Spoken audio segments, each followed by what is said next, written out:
Так, Volkswagen Golf, бензиновый мотор, сколько, 1.4, 1.6? 1.6 получается, да, я не спросил сразу.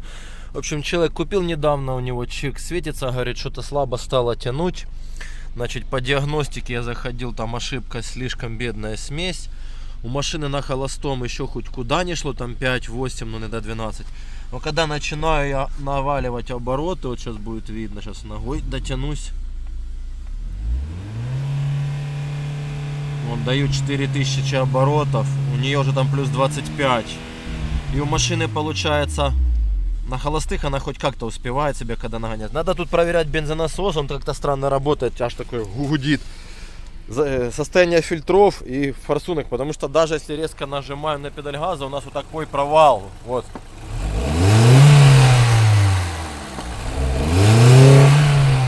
Вот я нажал газ в пол, он такой задумался, потом еле набирает. Ну и парень говорит, да, на гору она нормально не едет. В общем, фильтра сначала все менять, чистить форсунки и замер делать производительности бензонасоса. Не давление, а его производительности. Он не успевает подкачивать, когда резко.